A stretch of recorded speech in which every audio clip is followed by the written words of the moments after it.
Yeah, over the weekend, unrelated shootings happened in 5 different Seattle neighborhoods: Belltown, Pioneer Square, Chinatown International District, Capitol Hill, and most recently, Lake City. Now, that Lake City shooting happened last night around 10 p.m. A 28-year-old man was shot and killed as he returned to his apartment. Officers say a car drove up. Multiple suspects opened fire before driving off. The man made it inside his apartment but died at the scene. My name is Andriel Moore. I go by Pudgy. Everybody since I was a baby has called me Pudgy. I'm 25 years old. I have a 4-year-old daughter that is Desiree Newton. And yeah, I am a stay-at-home mom with her. I'm in school, so I'm my 3rd year in criminal justice. It's a little bit about me.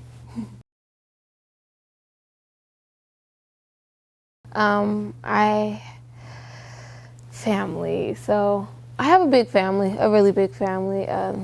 Growing up, it was my mom and my dad, and then I have 2 older brothers and 3 older sisters. So I'm the youngest of 6. It was 3 girls within our house, 2 older sisters and myself. When I was 12 years old, my dad passed away. He was murdered in Renton at a bar, an event that was happening for a cousin of mine's. A shooting took place and he did not make it. And my mom, she's been like our backbone, support for forever. The impact that gun violence has had on me over my life, it's been a lot. I want to say when I was maybe 8 or 9, one of my older cousins, one of my favorite cousins in the whole world, he was murdered outside of my grandfather's house. So that was like my first experience with murder in that sense. And then it was like after that, it just kept coming. It was like maybe 2 years later, his brother passed away from the same situation, and then a year and a half later, my dad.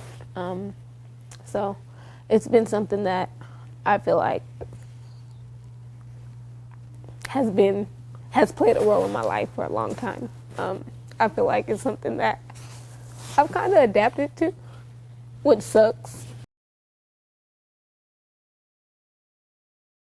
At the age of 18, I myself had a situation where I was at the wrong place at the wrong time, and a car driving through the light was shooting, and I got hit twice in my hand and then in my shoulder. I went through like almost a year and a half of trying to recover multiple different surgeries in my hand and stuff of that sort. I wore a cast for 14 months.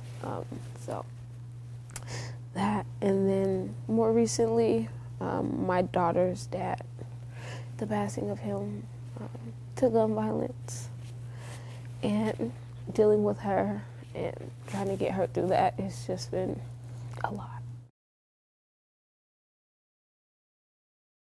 We have this thing where like every night before bed, I just say, "I love you, Desi." And she goes, "I love you too, Mommy." And I'm like, "Your dad loves you." And she goes, "Your dad loves you." So that's like our mutual thing. Things that she sees hurts me. I don't know. Sometimes I question myself about the way that I go about it, because I don't feel like I'm 100% grieved the situations myself.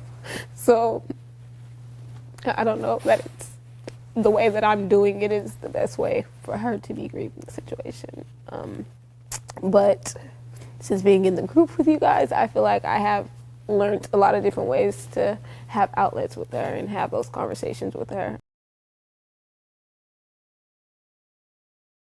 When I was 12 and my dad passed away, I feel like the position that my mom was put in, I feel like was a tough one for her as a whole. My mom and dad were married for 18 or 19 years before my dad passed away. And it was like a regular marriage, up and down, up and down. So I feel like my mom supported us the best she could. Like her 3 kids that she had, and then on top of the 3 that my dad had outside of their marriage, she supported us all.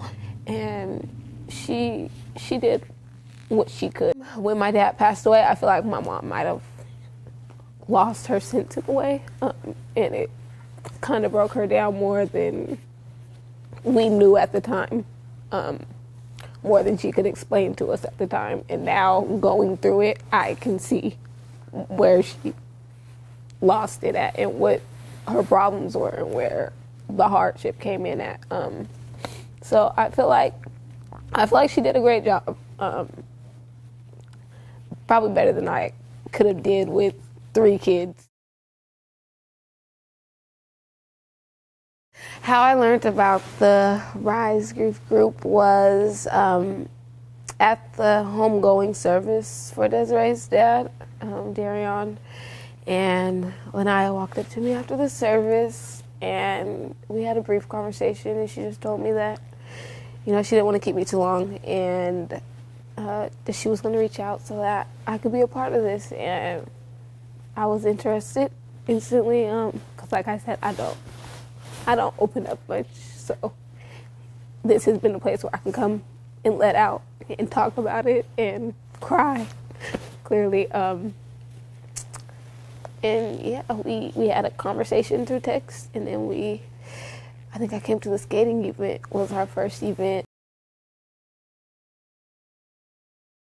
The first event with the Rise group that I attended after the loss of Desiree's dad was maybe 2 or 3 weeks after the funeral service.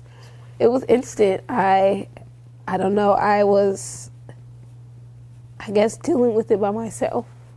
I don't want to say by myself because there were so many people that reached out and expressed love and stuff, but in my own head, I was going through it by myself and trying to be strong for my child. Yeah. When my father passed away, I don't feel like my mom had the support that she might have needed. She has 2 brothers and 1 sister. Her mom and father are both deceased. I've never met either of them. So I feel like my dad was her support system. He was her backbone, like her go-to at all times. And with the passing of him and the sadness of their relationship, his family wasn't supportive. His family was not around. All the things that I dealt with in my life, from graduating high school, when I had my incident with being shot, having my daughter, to losing her dad. My dad's family, they're non-existent. So I feel like at that time my mom did not have the support she needed, which is probably why she really lost out the way she did. And not to say that she went bad or anything like that. She just, I don't feel like her main focus was probably where it could have been. And then her other 2 kids were grown at the time. I was just the baby, so maybe to me it was different.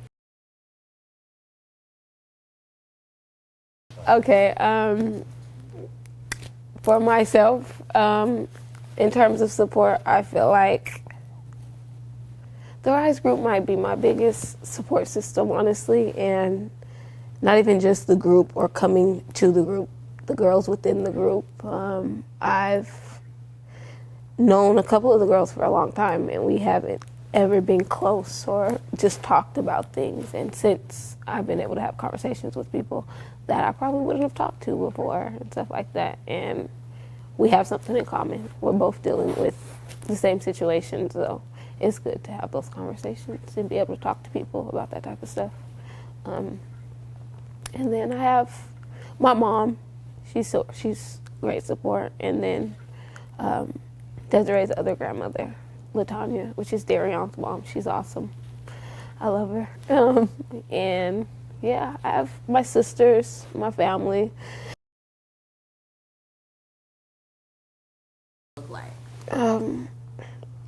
Dealing with grief for me, I'm not gonna say I've made the best habits with grief, but since a kid, I feel like I isolate myself. I stop talking to people. I'm a homebody, so I stay at home a lot of the time. When I lost my dad, I was in middle school, and I started speaking with the counselor at my school. His name was Mr. Smith, and I dealt with Mr. Smith from 8th grade till I think my junior year.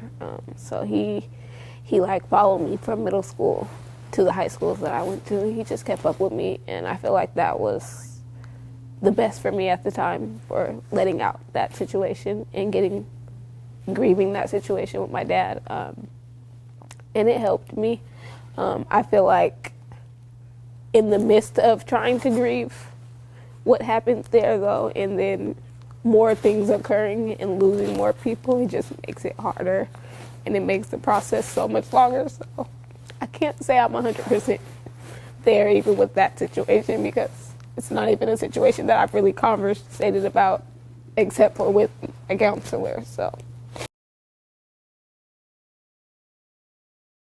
the grieving process that my daughter is in, I feel like she needs for me to be mentally stable and capable to tend to her and be able to grieve the situations that I'm dealing with myself more thoroughly and within myself, so that I can be better for her, as well as just the love and support from the people around her and the people that know her and her dad. I feel like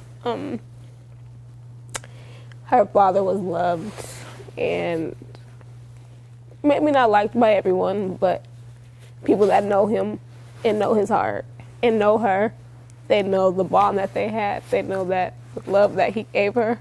I just want her to always feel that. And to know that she has people around, because as a child myself, when I lost my dad, I didn't feel like there were many people for me to call. I want her to have that. I want her to have more outlets, and not just to feel like she has to talk to me and only me, because there's some things she may not want to talk to me about. I want her to be able to go and express that to other people and get it out and not hold it in, because in the long run, that makes grieving so much worse.